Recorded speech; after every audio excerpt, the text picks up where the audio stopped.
The broadcast is now starting. All attendees are in listen-only mode. Well, hi everybody. Welcome to the Lunch and Learn series. This is Unit 6 in the Executive series, so welcome. I just want to make sure that I'm being heard. So could I ask you, please, if you could just type in clear in the question box there on the right-hand side. Thanks, Graham. Okay. Thanks, John. Okay. Thanks, Nick. Thanks, Sue. Okay, sounds like I'm coming across loud and clear. Thanks, everyone. Welcome. So I asked you to complete the diagnostic before we started today. But if you haven't had a chance to do that, don't worry. You'll still get a chance to do that at the end of this. But if you've got it, then it'll give you a good opportunity for you to be able to consider your own negotiation and conflict resolution style. So as usual, you'll get a copy of the slides and the recording at the end of this. It might be this afternoon, might be early next week, but nevertheless, you'll get a copy of it. So look, let's get underway now that we've got everything under control. And if you've got any questions or comments, the usual thing, you're more than welcome to type them in at any stage during the next hour. Don't leave them to the last minute, because there might be an awkward pause while we're waiting for you to gather your thoughts and enter your own question. Okay, so you can see on the screen there the series, and you can see where we've come from and where we're going. We've got through several different topics so far, and we're down to topic number 5, which of course is negotiation and conflict management. And I think at the executive level, of course, like any other level of the organisation, there'll always be difference of viewpoint. There'll always be a need to negotiate and navigate your way through perhaps difficult situations. So I'm hoping that I might be able to help you with that today. And last time we met, of course, we were talking about organisational structuring. And I hope you've had a chance to reflect on some of the comments that I made. I guess my main point was that you, with structuring, anytime you structure a group of people, there's going to be some advantages and disadvantages. The structure will very much determine the way people will act or react to certain situations. All right, so let's get underway for today, and let's look at our topic today, which, as I said, is about negotiation and conflict management. And I did ask you to look at some homework and spend some time considering and thinking about some of the changes to your structure that you could perhaps make at your level. And I realise that in a council environment, that's not always a simple process. Councils are very much set up along the hierarchical or functional model that I went through, but within your own section or part of that, you may be able to apply some of the things that you've learned from last time we met a fortnight ago. All right, so we're going to look at 4 things today. We're going to look at the concept of political awareness, and I think at your level it's critically important to be politically aware. And I'm going to talk a little bit about a model that you might find very useful. I'm then going to talk about a model around the conflict and negotiation, which is the diagnostic that you completed. So if you've got your diagnostic handy, it'd be helpful, and you can actually look at your scores in those 5 areas that came out of the diagnostic. Then I'm going to talk about when you would use these 5 approaches. So what sort of circumstances might you use the different styles? And the problem is, of course, what the profile is showing you is what your preferred style is. Now that's great, but what it probably means is that you're using it too much. And if you use it too much, you might be using it in the wrong circumstances. So the idea is to be using all 5 approaches: collaboration, compromise, accommodation, competing, and avoiding. There is a time and a place to use all 5, and we'll talk a little bit about that. And of course, we'll look at a couple of case studies that I think will tease out which of those 5 approaches might be ideal in what circumstances. So that's where we're going during the next, say, 50 minutes. And as I said, if you've got questions or comments, type them in as we go. Now, this model is from Baddeley's work, and I think it's a great model, and it just hits home, apart from being a little bit humorous, around political skills. And at your level of the organisation, there's a lot of complexity, and a lot of complexity means that you've got to be politically aware, and political awareness is something that is, like everything else, an acquired skill or an acquired process that you need to work with. So let's have a look at his model and how it works, because I think it may be quite insightful for you. So first of all, there is a horizontal axis, and at one end we have game players. So we have people who are constantly playing games in local government. And at the other end of the axis, we have people who act with integrity. So we have the continuum of game players at one end and people who act with integrity at the other. And then in the vertical axis at the top, we have people who are politically aware. So these are people who are very politically savvy and understand the implications of what they're doing. And we also at the bottom have people who are politically unaware. So that leaves us 4 options in terms of where we sit. So have a think about where you sit, and also have a think about some of the colleagues that you work with in your organisation, and you might like to silently think about where they fit in Baddeley's model. So let's look at game players who are politically aware. We call them rather clever, and if we had to depict them as an animal, we'd probably say that they were a fox. So they play political games all day, and they're also fairly politically aware. So they're not too bad at it, but the trouble is everyone, of course, knows that they're a fox. So people are always on the lookout and are always aware of the fox. So I'm sure you've got some foxes in your council and your organisation, but they're quite good at playing political games because they're politically aware. But the trouble is, of course, we all realise and we're all on guard for that. So we don't want you to be a fox. Hopefully you didn't nominate yourself as the fox. All right, what about people who are game players who are politically unaware? So these are people who are playing games but they're not very good at it. So what are they? Well, we call them donkeys. These are people who are inept. They're playing games all day but they're not very good at it. They're not very politically aware, and they get caught out, or people anticipate what they're on about fairly quickly. So we don't want you to be a donkey either, but I'm sure you know some donkeys inside your organisation. So we don't want you to be either of those 2 things. So let's just move to the right-hand side of the model and have a look and see what we've got. All right, we've got people here who are politically unaware, who act with integrity. These are people who are lambs.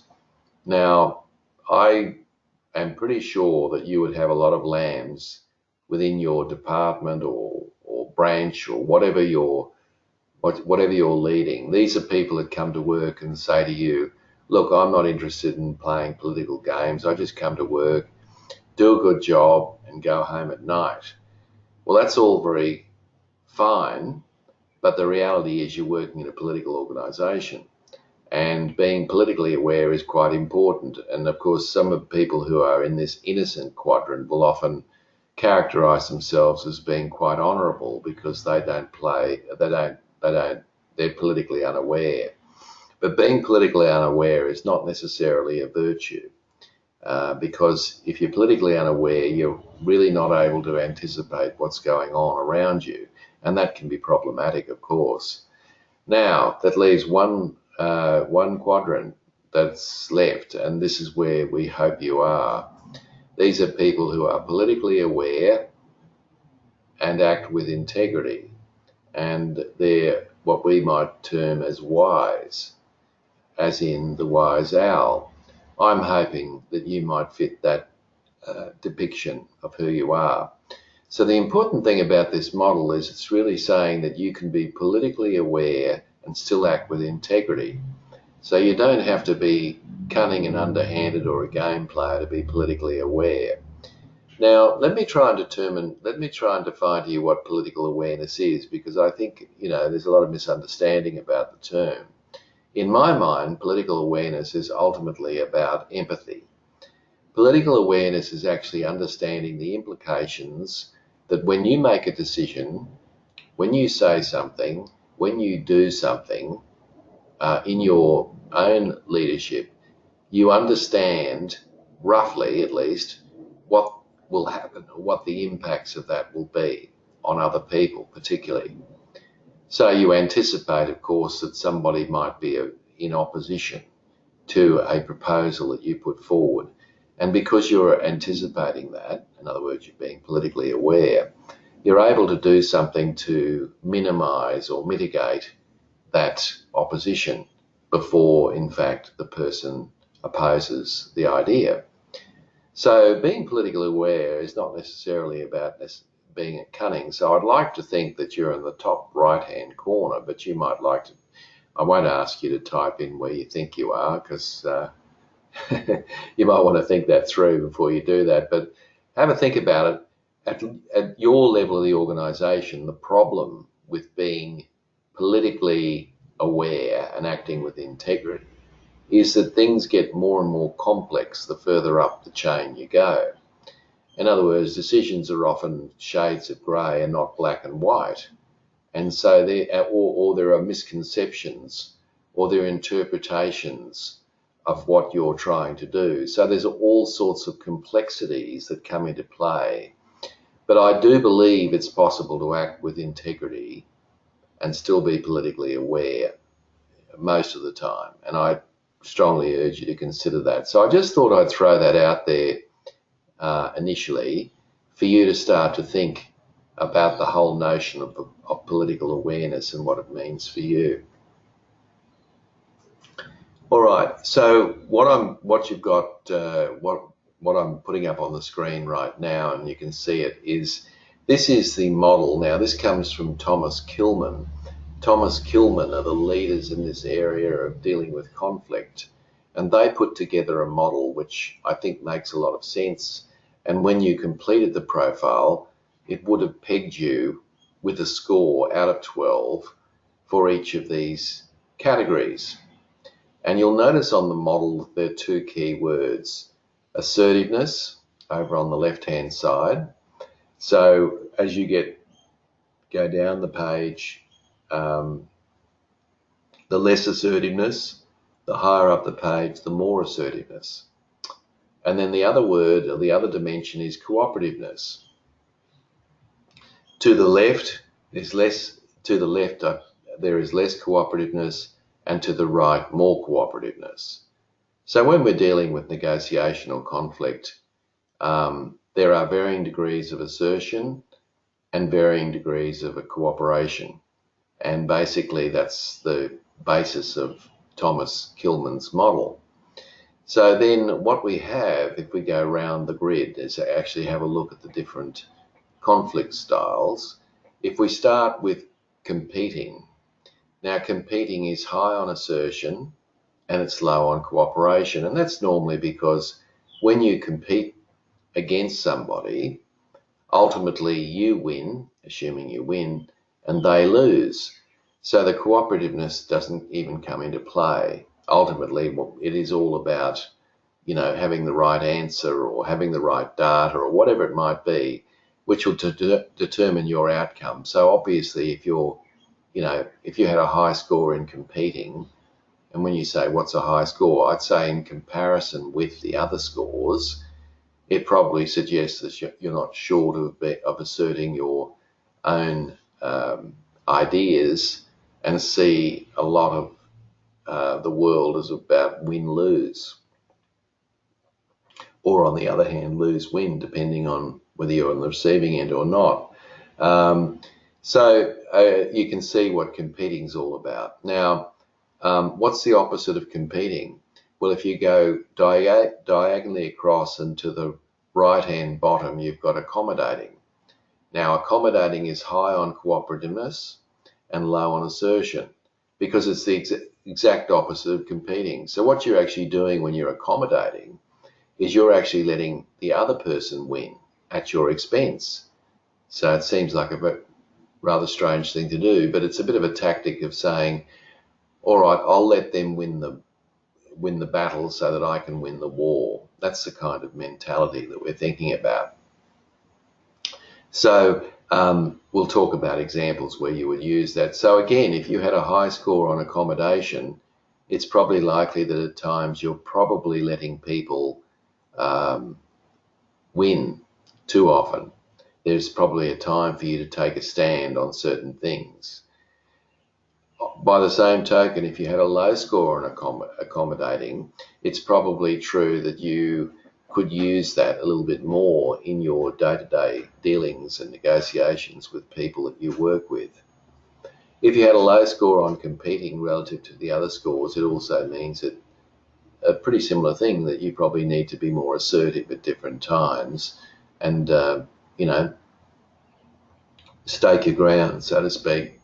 So they're two polar opposites. So if we now go to the bottom left-hand corner and we'll notice avoiding, and you might say, well, how can avoiding be a useful strategy? Well, at your level, it's extremely useful. I mean, I don't mean avoiding it as in put it in the too hard basket and never deal with it.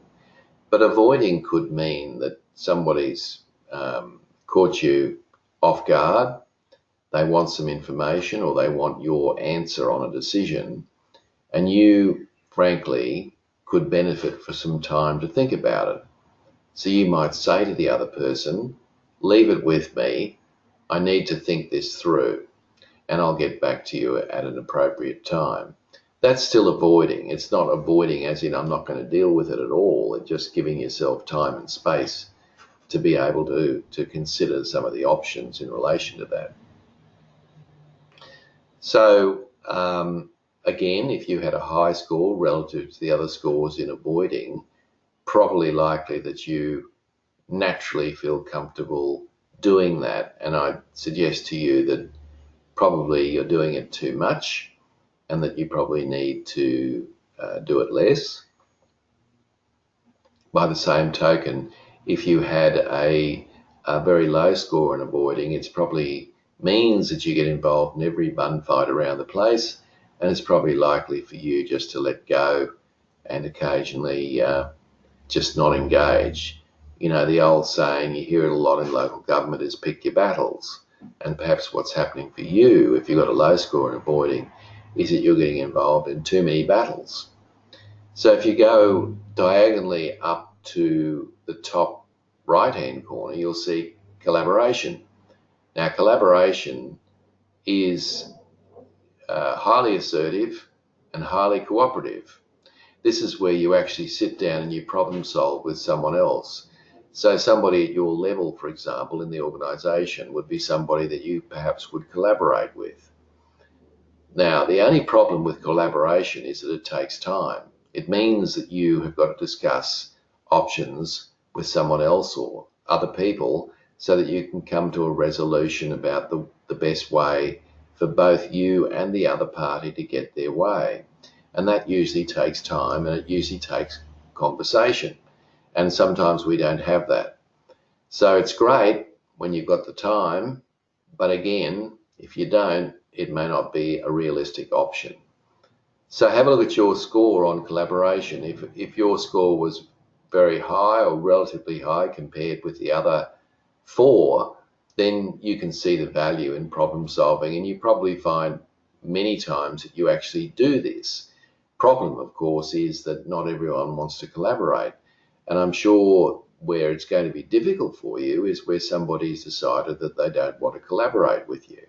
And that becomes problematic because you're wanting to collaborate, but they don't. Now, if you had a relatively low score on collaboration, can I suggest to you this, that if you try to compromise with someone, that is where you're giving something and they're giving something. So if you try and you're not successful, then what I suggest you do is before you leave, you actually say to the other person, are you willing to work with me to see if we can come up with a resolution that we're both happy with? Now, that's a great question because it ultimately puts the other person into a position of, for you to determine whether in fact they are willing to collaborate with you, assuming you've got the luxury of time, of course. And if the answer is yes, then of course you go straight into collaboration. And of course, if the answer is no, then you're wasting your time trying to collaborate because the other person doesn't see the value in that. Now, the last one there, which maybe culturally in local government in Queensland is probably considered to be the most acceptable form of conflict resolution, is compromise. Now, compromise is where we give a bit and get a bit in return. So it's kind of like it's halfway down. So when to compromise, you can't always get your own way completely. And, you're always half happy, but, a classic example of that, of course, is buying a residential property. Normally the seller and the price that they want is not necessarily what the buyer wants to pay. So the seller may have to reduce their price, and the buyer may have to pay more than they had considered in the first place. But anyway, for a successful transaction to take place, the price has got to be acceptable to both parties, and both parties may well have made some sacrifices. So have a look at your score on that. Now, if it's relatively high compared to the others, just be aware that your blind spot is dealing with people who don't want to compromise with you. In other words, people who just see the world in black and white and yes and no, they're going to be very, very difficult for you to deal with because you want to compromise. You're naturally inclined to compromise, and you're really probably worried about why the other person doesn't want to compromise. And of course, if your score is relatively low compared to the other four, maybe you need to be doing more of that. Maybe you need to be making more concessions. Maybe you need to be seeking out agreements with other people rather than win at all costs. But as I said, there's a very good learning point if you look at your score about compromising and collaboration. So if your score around compromising is relatively high and your scoring around collaboration is somewhat lower, then there's a very clear message for you that you could start off compromising with people. And if you find that you're not getting anywhere with them, then you simply ask them the question, are they willing to work with you to resolve this matter? Now, and so that you're both happy with the result. Now, if the other person doesn't want to collaborate with you, at least you know, and then you can move into one of the other boxes or one of the other spaces. So that's a little tip for you, for those who've got a disparity between their compromising score and their collaboration score. So that's the model, and the model, I think, makes a lot of sense. And of course, the profile showed you where you would fit into that model. Now, you might say, well, what's the perfect response? Well, the perfect response, of course, is that all 5 scores across the bottom are reasonably even, because what that suggests is that you're willing to use different approaches in different circumstances with different people, and in other words, you're being quite flexible. And that's essentially what I want you to do, to be quite flexible in this case. It's a bit similar to influencing capability that we did earlier. It's all about being flexible. All right, does anyone have any questions or comments or observations around the model or the diagnostic that I've sent you? No, all good? Okay. So let's now talk about where you would use each of these and give you some train tracks to run on, I guess. So when would competing be a useful strategy at a senior level in local government? Well, let's have a look. So competing is great when speed and decisiveness are necessary. So if an emergency occurs or a crisis, or you just got to make a very quick decision, whatever it might be, then you don't have the luxury to go around and talk to people. You just have to get on and make the decision, don't you? And frankly, competing may well be the best way forward in those circumstances. Now, as long as you don't use that as an excuse for every decision that you make, that you haven't had enough time to consult with people, as long as you don't make that as the excuse, people are usually quite understanding of the need to do that. So speed is definitely a requirement, definitely a characteristic of when competing can be used. Another time when it can be used is, look, if people are being uncooperative and they're trying to take advantage of you, you know, I think if that's the case, then it's reasonable for you to put your foot down and just say no. On these things, I'm not negotiating or I'm not compromising on, and just let people know what those things are. I think that's fair and reasonable in those circumstances. So I think, as I said earlier, if you've got a relatively low score in competing, it might be likely that people will try and take advantage of you because it's easy for them to do so, because you find it difficult to be, digging your heels in.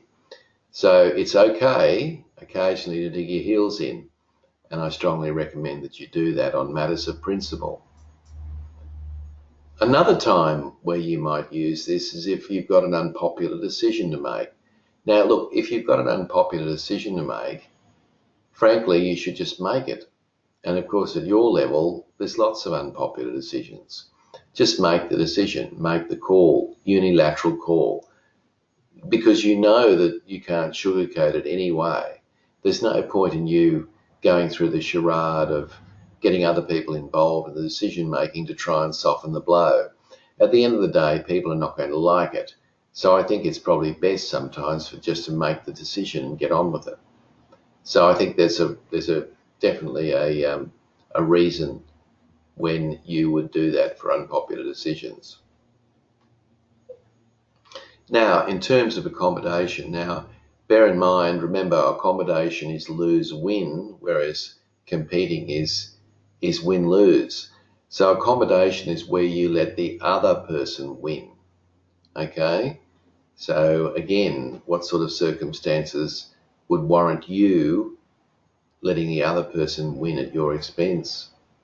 Well, if the relationship is more important than the issue, then it's probably fair and reasonable that you do that. Now, any of us who are in personal relationships for any length of time would completely understand the need to be quite accommodating, because you just have to be, otherwise the relationship won't work. But in the workplace, you've got people that you rely on who you need to work with, and ultimately because you need to work with them, sometimes it's best just to give in to their wishes. And don't get me wrong, I'm not saying all the time, I'm just saying occasionally on matters of principle. Okay, the next one is, if you know, because you're politically aware, you know that you've got no chance, a snowflake's chance in hell of getting your wishes met, then it's probably just better to get the brownie points for conceding that the other person can have it their way.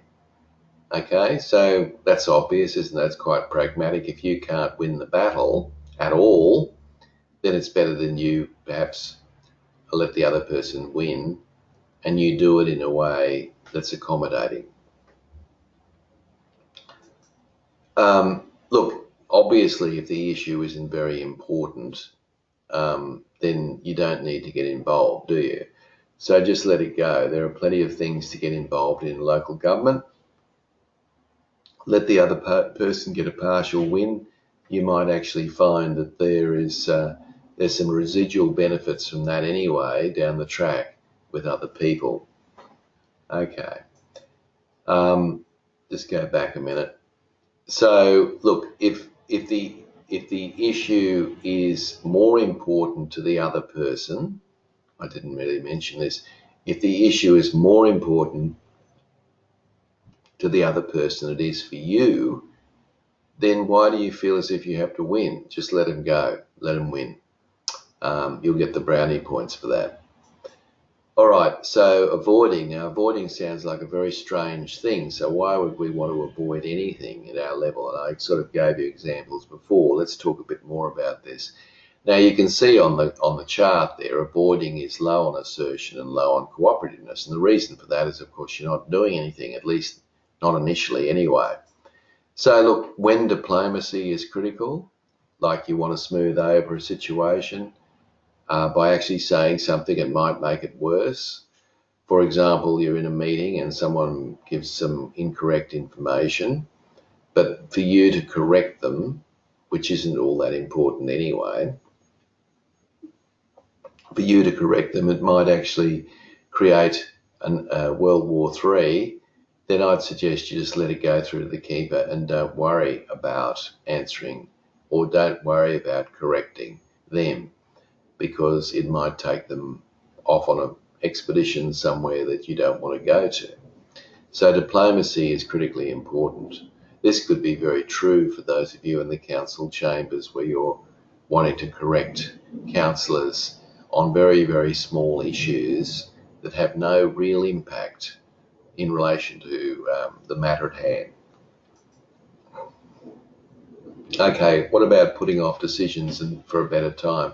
This is quite a good one. So if you have a situation where you need more time, as I said, you need to buy yourself time, either to think or to consult with someone else, then it might well be best for you to buy yourself some time so you can go away and investigate the situation a little bit more closely and with a little bit of distance between you and the other person. So don't at all feel that you've got to give people answers on the spot just because they're there and just because they're asking you for the answer. That's not necessarily needed. Now, if neither the relationship or the issue is important, then obviously avoiding would be a smart move, wouldn't it? But as I said before, you may have a low score there, and what that means is that you're probably getting involved in things that you just need to let go, because you can't get involved in everything around the place. So just let it go. There's no point in getting involved in everything. So that would be certainly a case where you would avoid. And as I said, if you need more time to investigate an issue, then create that time and space, bearing in mind, of course, you'll still get back to the person to indicate to them what your response is. It's just that you're going to take a little bit longer and you're not going to give them an answer right there and then on the spot. That would be fair and reasonable. So you can see that there is a place for avoiding, and it's perfectly valid to do that at different times. Now, collaborating, of course, as I said, is ideal, but only on the basis where you've got enough time to discuss the options with other people, because collaboration is the ultimate creative problem-solving tool. This is the opportunity for you to work with the other person so that you get your needs met and you get their needs met as well. And of course, that's the ideal circumstance, isn't it? But of course, it's not usually going to happen in 2 minutes. It may well require 1 meeting, 2 meetings, several meetings, and you may not have the luxury of time. So when would you use it? Well, in situations where the issue and the relationship are critically important, this is where I would collaborate. So somebody at your level, say, the executive level or wherever you are in the organisation, but someone at your level who basically has no particular authority over you, it might well be that that would be an example of a person that you would probably spend a bit of time collaborating with. They will have their ideas, you'll have your ideas, and perhaps the issue is affecting both of your areas of the workplace. So there's a motivation to get it fixed, and there's also a relationship that's needed to be maintained. So that would be an obvious example of where you would negotiate using collaboration. Another possibility might be when an outcome that satisfies both parties sought. So if the motivation is very strong that you need to fix this and they need to fix it, in other words, it's something that just needs attention, and both parties are willing to sort through and work out what the answer is, then obviously both parties are motivated to come up with a solution that they're both happy with, and that would be fair and reasonable. Another one is when both parties are committed to a solution, similar sort of thing. If there's a strong motivation to get a solution for the community, or because the CEO is asking you to, or whatever it might be, if that's the case, then collaboration would definitely be the right way to go, because you can both work your way through it, provided, of course, you've left yourself enough time to do this, because if you haven't, then, of course, that's not going to be a possibility, is it? And sometimes when you collaborate, you're actually getting a better result. Now, why are you getting a better result? Well, because you've talked it through and you've actually come up with a more creative result than you would have if you just pushed your own barrow or compromised or even accommodated. So sometimes you get better results by doing that. So I've been encouraging people to collaborate, and I'd be suggesting to you that in your team and the people that work with you, I'd be strongly advising you to encourage them to start their discussions early and to collaborate on issues where you're looking for some sort of innovation or continuous improvement in your team. All right, so that's collaboration. Now, finally, compromising. Compromising is very useful when time's running out. So you might actually have been collaborating and then you realise that you've got to meet a deadline by the close of business today and you've got nowhere. You might change tack and say to the other person, time's running out, we need to work out a resolution where we're both willing to give a little bit here. And that would be perhaps a short-term solution. Sometimes it can be used, as I said, when collaboration or competing fails, you can actually try compromising. Okay. And even then, you might use this as a temporary approach. So you might try this just to get a temporary resolution. And then once there's clear sky, you can then get back to the collaboration table and work out a long-term solution once you've got the luxury of time ahead of you. So you can see how you can use compromise and collaboration in tandem. Sometimes compromise is the only way, and as I said, in our society, generally speaking, in local government, I'd say overall, the notion is around compromise. I think it's probably the most favoured of the 5 styles in local government, correct me if I'm wrong, but my feeling is that that's probably the one that's considered to be the acceptable way of doing business around negotiation and, of course, dealing with conflict. Okay. So this is a very busy slide, and I'm not going to go through it all in great detail other than to simply make the point that you will find that there are advantages and disadvantages in all 5, sorry. So one way of dealing with conflict of those 5 will not work all the time, nor should it. Now, you may have a strong bias towards using one of these 5. It's likely that you do. And as I said to you earlier, you may well be using it too much. So you need to dial it back and try something else. And ultimately, that's what this module is all about, is if plan A doesn't work, try plan B or C or D. Let me give you a very simple example. Let's say that you're working in an open office environment, or you've got your door open if you've got an office, and in the open environment there are two of your team members that are having a bit of an altercation. It's fairly mild, and you note that there's a few giggles in between. All right, so you might think to yourself, I'm going to avoid this. I don't need to get involved in it. They're two mature adults. They can sort it all out themselves, so you don't do anything about it. And then, of course, it gets louder and louder. And so you have no choice, but you get both parties into your room, close the door, try and compromise. But both of them are not willing to compromise. So now I might try collaboration, and I might actually ask them to come up with a solution that they're both happy with. And again, I'm not getting anywhere. So I've tried 3 approaches already. So the 4th approach I might try is competing. I might simply let them know what my response is to that based on my position of seniority, and point out to them that I'd rather have not made that decision, and I gave them a chance to come up with a resolution, but that because they couldn't, I had to come up with one. So you can see how you could use 4 approaches in the one conflict situation. All right, now let me give you a couple of examples. What I want you to do here, this is participation, folks. I'd like you to type in which of these 5 approaches you would use if you were faced with this circumstance. Ready? Let me read it through. A customer calls. So if we're talking about local government, you might say a ratepayer calls. They want you to handle something for them because they've got a personal relationship with you. You no longer work in that team, and it would create major problems internally if you cross departments. Okay, so this might be, say, after amalgamation or something like that.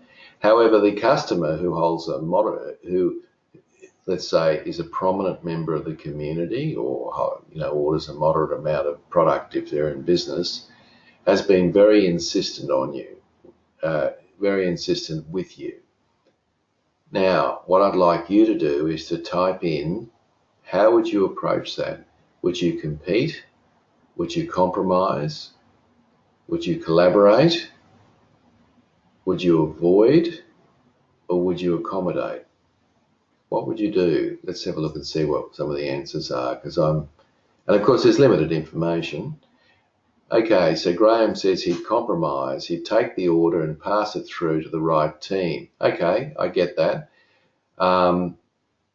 Perhaps Graham, maybe a challenge there might be another way, and maybe some of you have thought about it. Anyone else want to have a go while we're talking about this one? Perhaps another thing, Graham, that you might do is you might actually say to the person, look, I'll go and introduce you to the right person who will fix this for you. I'm no longer working in that area, and it'll just cause some confusion internally. So how about I make the call? I'll get them involved, and we can meet with them.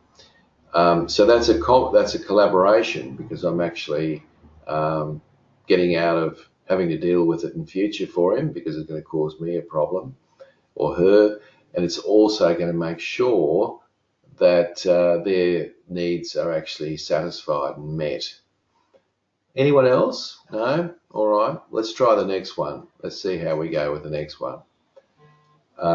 Let's see. So here's situation number 2.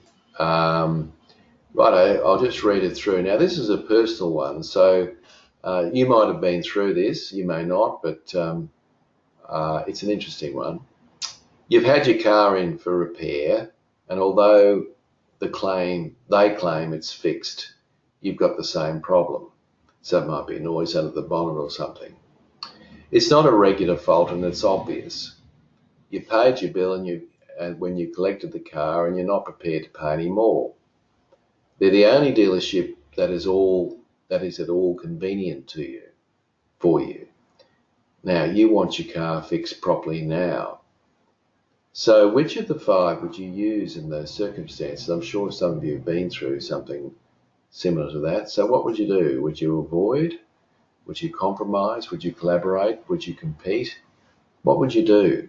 Anyone want to have a little go at that? Of course, the red herring, while you're thinking of typing in an answer, the red herring with that is that they're the only dealer that's convenient to you. So obviously you'd be reluctant to just take your business somewhere else. But don't forget the dealer probably knows that as well. So that just complicates the matter somewhat. And of course, in this case, you've paid your bill and you've also, obviously you're not willing to pay any more and you believe that the problem is the same. Anyone want to have a go? Aha, Graham says compete.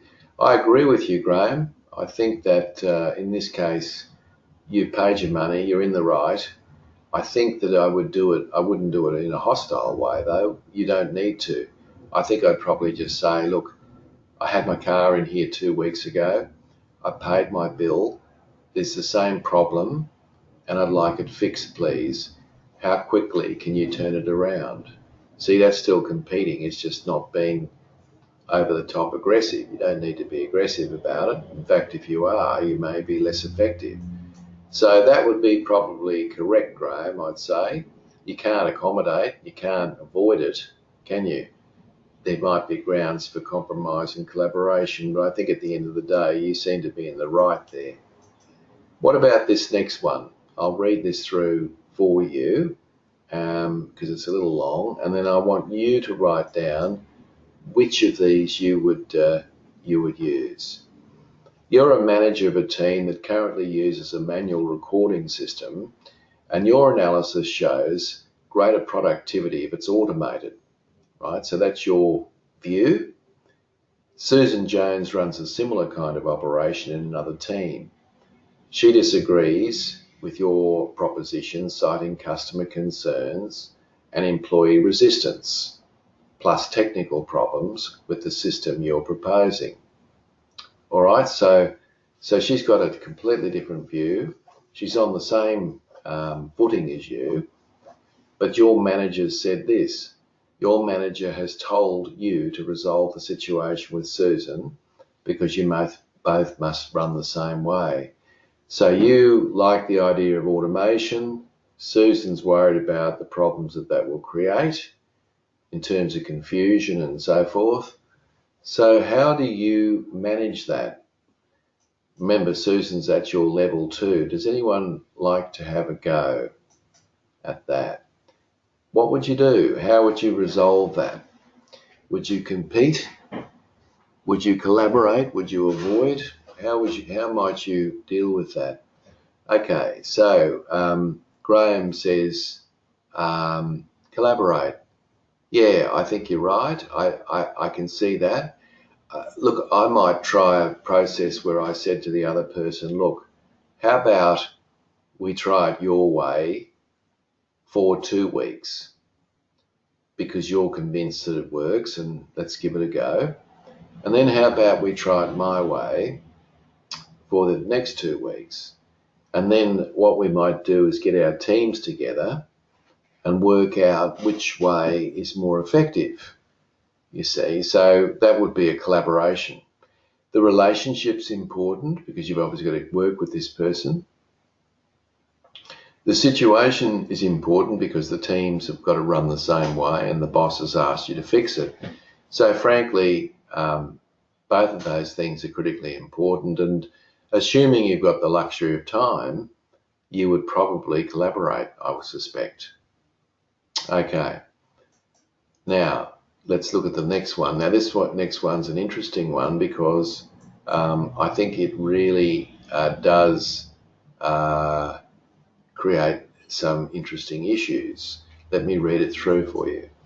Your boss has, and a key word here is personal, your boss has a personal dislike with one of your team and insists you not renew their contract, right?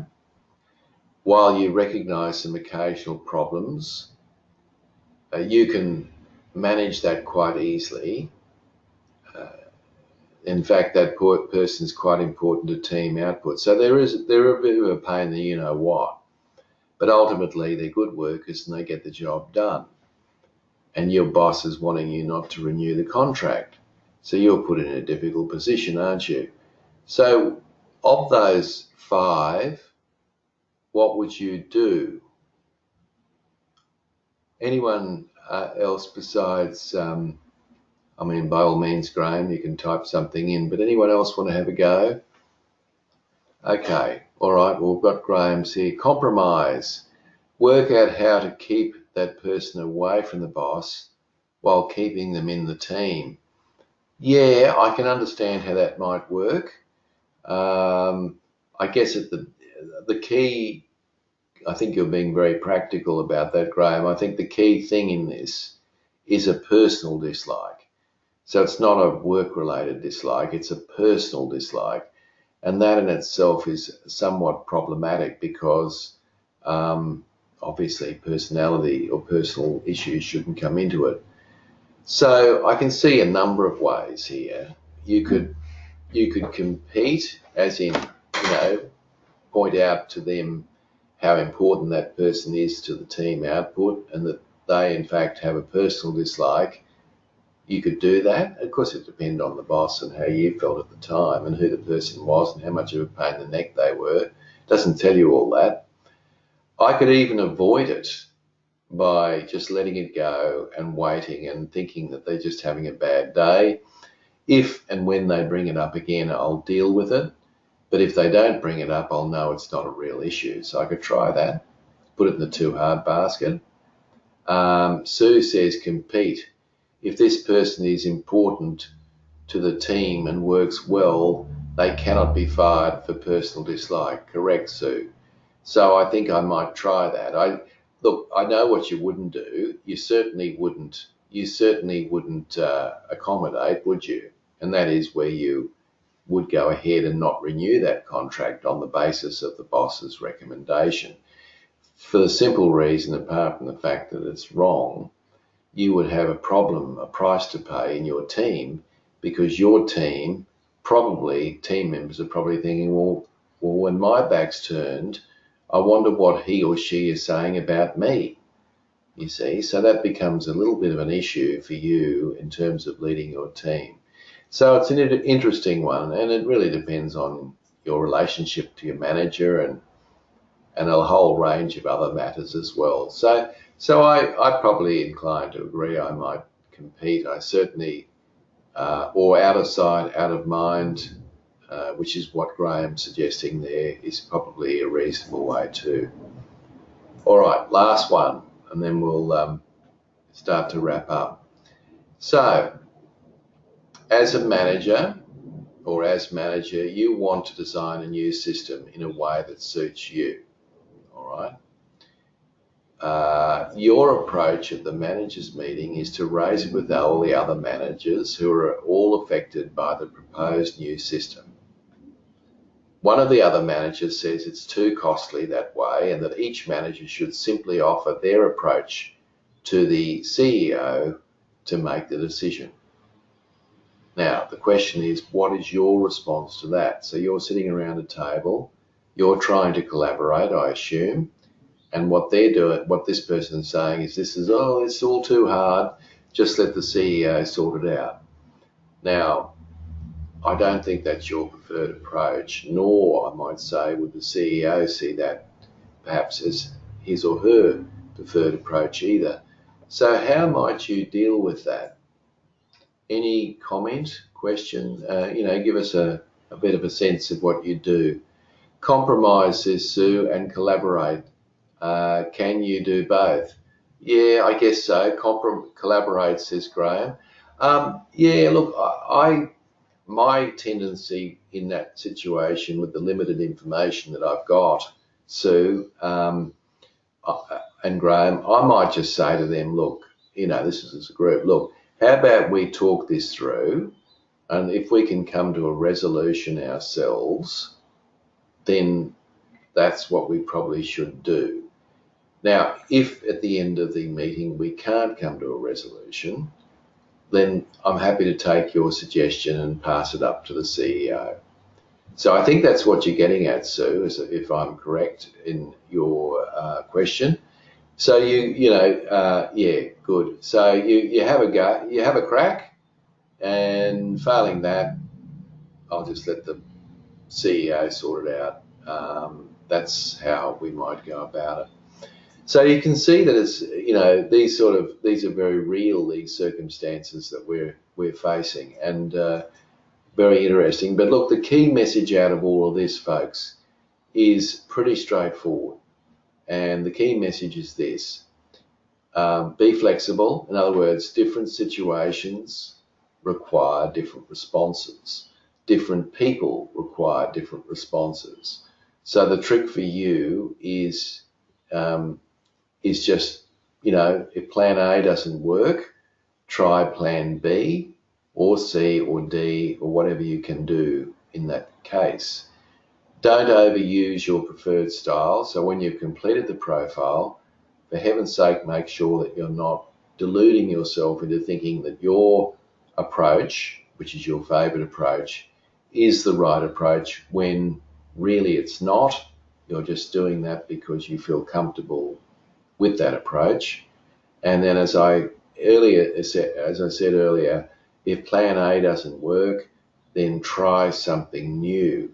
And at your senior level, you need to be flexible and trying things because you're dealing with complex situations, difficult circumstances, politically charged decisions, and you need to think carefully of which of those 5 approaches need to be used. And as Sue mentioned earlier, there might be a combination of approaches that you might use. So that's pretty much it from me, folks. I've got a little bit of homework for you, as you can imagine.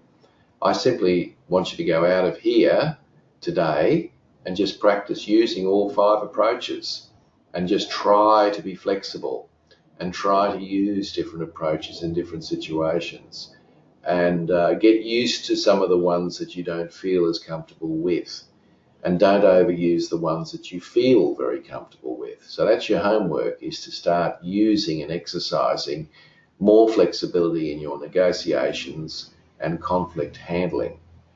Okay, and so next time we meet, we'll go on to the next unit. So I'm going to finish up at that point unless there's any final questions or comments. Thanks, Graham. Thanks for the feedback. That's very kind of you. Okay. I think we might just bring it to a head at this stage. Thank you, everyone. Have a really good weekend, and don't forget to practice all 5 approaches. I'm sure it'll be well worth it. Thanks, Sue. I'm glad you enjoyed the session. Have a great weekend, everyone. All the best. See you later. Bye.